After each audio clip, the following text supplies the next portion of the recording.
everybody, and welcome back to the channel. Yesterday, Mojang released the 1.20.2 pre-release one, which means we were right. 1.22 is as good as here. So there were a few changes, not a ton though, so let's get into what they were. So first of all, if I go ahead and let this wither skeleton, he's doing so little damage. If I go ahead and die to the fire while the wither skeleton is shooting me, I get a new death message. So this is actually very similar, but instead of saying burnt, it says burned now, and instead of saying whilst, it says while now. So those are the default messages that you'll get, so that's kind of interesting. And along those lines, the death message for being killed with thorns now has while in it as well, which before it was killed trying to hurt armor stand. So nothing unusual, but we do have some technical changes which I can't really show off in-game. The data pack version is now 18, and client options are now sent during the configuration network phase when joining a server. And here are the changes with data pack version 18. The execute if and unless function has been removed. The return run command has been removed, and numbers used as macro arguments are now always inserted without suffixes, regardless of numeric type. We have a new game rule, ender pearls vanish on death. So let's first of all set this to the default of true, and we go ahead and set our game mode to survival mode, and we do /damage at S20, and we respawn. You'll notice the ender pearl that was in this column here is now gone. However, if we do this again with the game rule turned on, it should function as normal.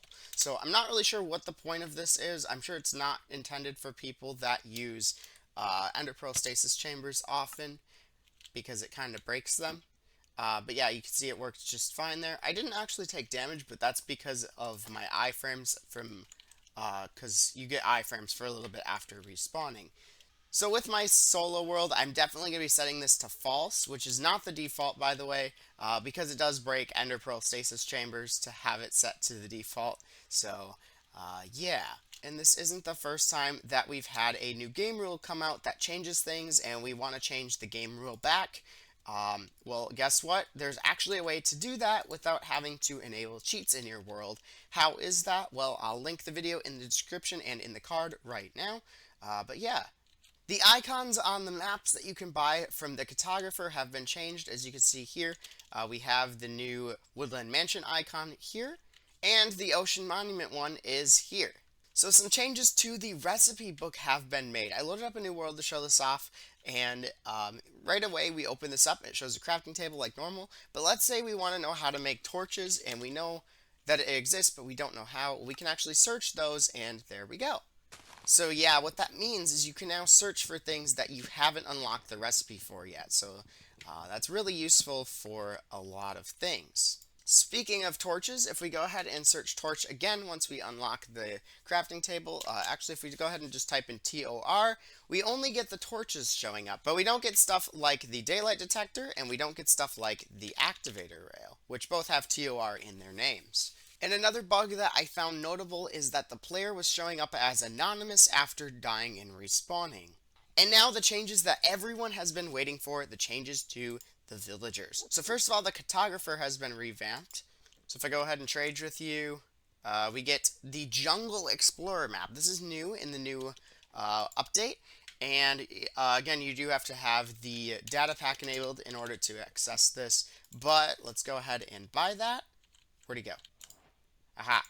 So, if we look at that, this will take us to a jungle temple. So yeah, you can see it in the top left there.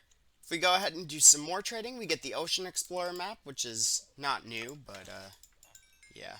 So now, if we go ahead and go to this jungle temple, this means we have to go to the southwest. So that would be this direction. The cursor's lagging a bit, but there is the jungle temple. So this is a really good way to get armor trims, which is pretty nice, because before we didn't really have a special way to find them.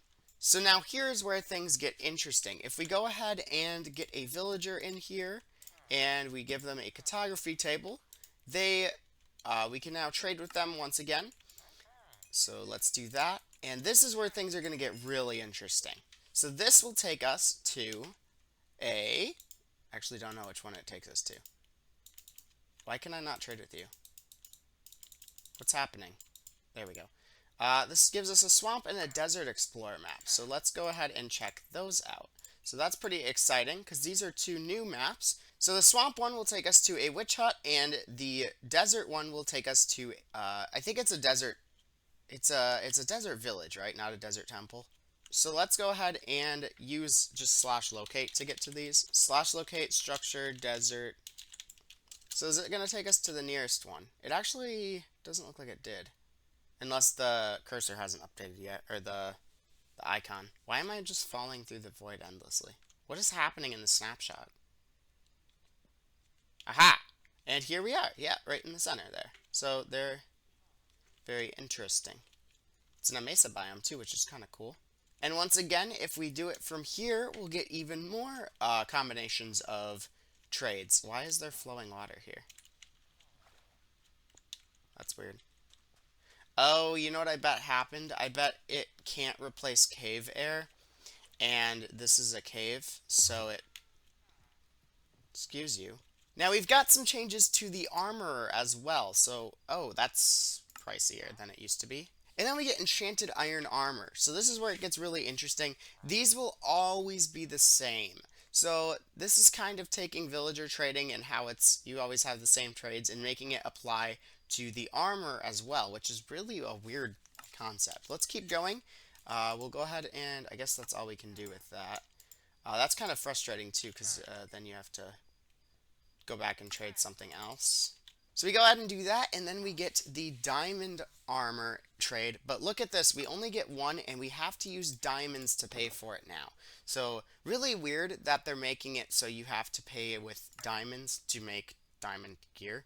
It's almost like, yeah. Also, this should not be 1 block of iron. This should be 9 ingots. I don't know why they did it that way, because that's just an extra step that we have to do now.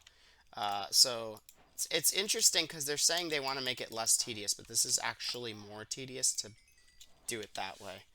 So the actual enchantments and the armor and stuff will be locked in per biome. So this is like the only thing you'll ever get from a desert village. So if you want other diamond gear, you will have to go to another village to get it. Now, I gotta say, I am kind of surprised that Mojang is actually doing this, being that there was so much negative feedback on the librarian changes, and those are all there as well to stay. I'll go over those in a future video explaining my thoughts and some of my community's thoughts on it as well. So make sure to leave a comment so that I know what your thoughts are on it, and make sure to go to the Mojang feedback page to leave your feedback there. But other than that, guys, I'll see you in the next one. Take care. Calcium Capitalist Modem Tardum. Have yourselves a wonderful day. Enjoy the snapshot, and goodbye.